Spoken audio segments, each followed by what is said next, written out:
Does that work? Yeah. How are you going, Brother Tashim? What's on your mind today? Salakam, can you hear me? Walaikum assalam. Of course I can, yes. Oh, okay. Yeah, how you doing, Ijaz? Mm. Alhamdulillah, trying to get by. What about you? Yeah, it's still surviving, still surviving. What time is it where you're at? It is 7:22 p.m. Okay, yeah, we're in the same time zone then. Do you have any questions, any concerns, any suggestions Where on your are you mind? in? Are you in Canada? Yes, I am, yeah. Oh, okay. So are you in the same mosque as Shabir Ali, or is Shabir Ali somewhere else? Uh, I I don't have a need to go to his mosque. I go to other ones.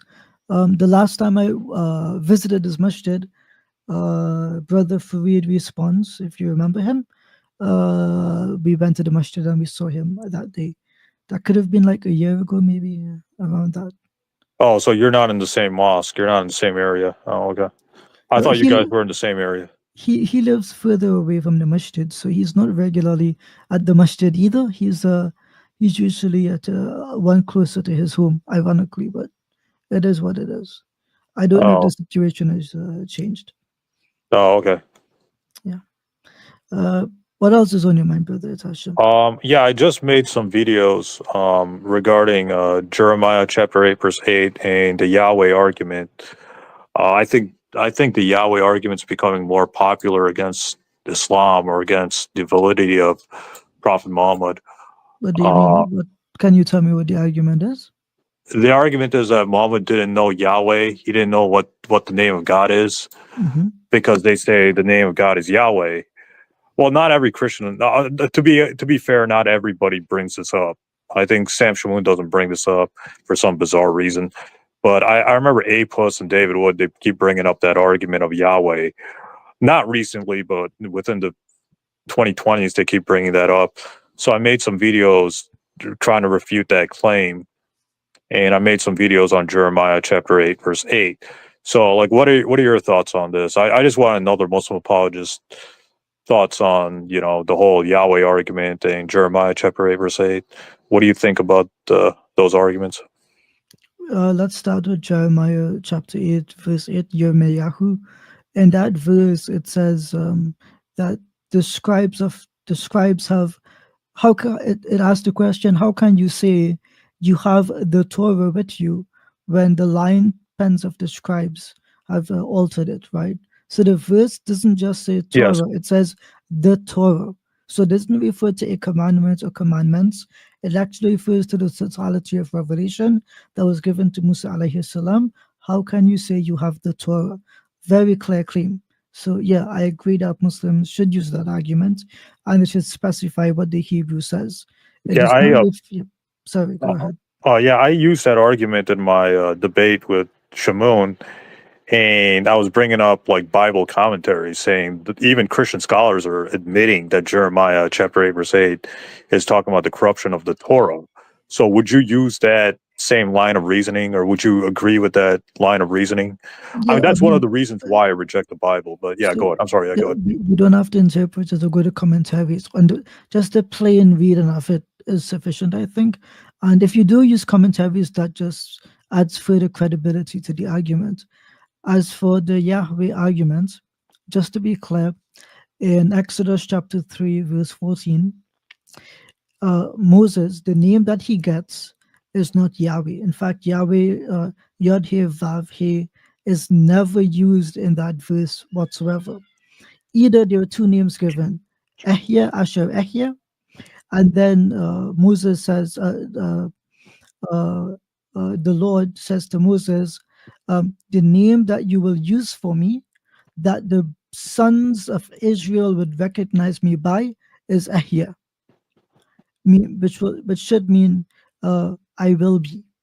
It does not mean I am, just to be clear.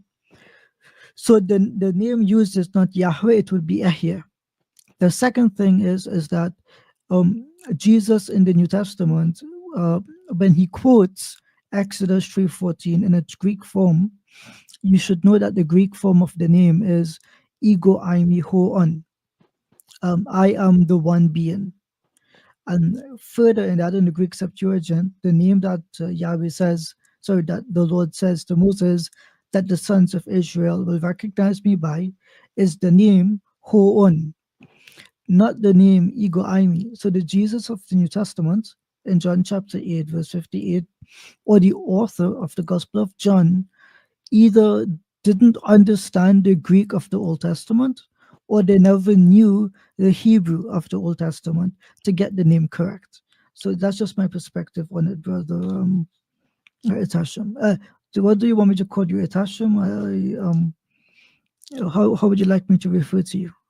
You can say whatever. Answering Christians wanted. Desham Gulam, Mr. Gulam, Spider-Man. You can call me whatever you want. I mean, it doesn't matter to me. Okay, But did I answer your question? yeah, I mean, what I was saying is that my response to the whole Yahweh argument is, well, it's good to get your perspective, but my perspective is Yahweh is actually a plagiarized name, and Jesus never said Yahweh. Jesus' disciples never said Yahweh in the New Testament, the Greek New Testament at least. So that was my argument against Shamoun and David Wood was, well, Jesus never said Yahweh, or it's not, Yahweh's not in the New Testament.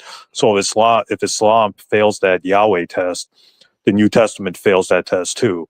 So that was my argument. And, they never responded to my argument when I did those debates in 2020.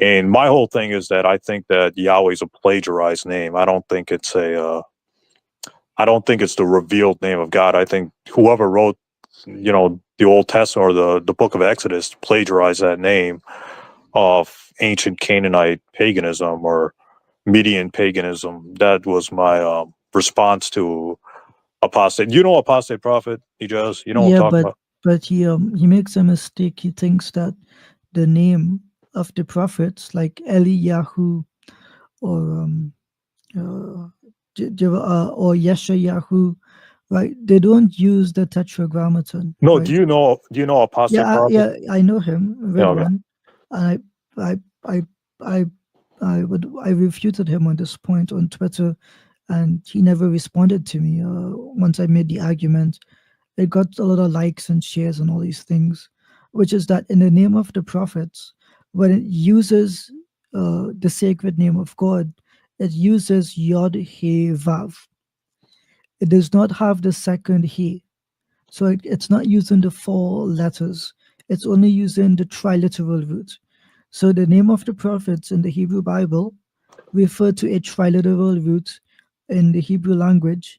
It does not refer to the Tetragrammaton or Yahweh as Christians and Jews would like to believe.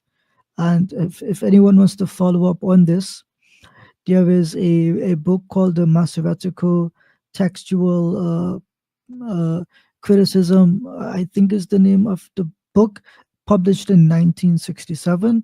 It touches on this, the use of the name of Yahweh, particularly well, I think.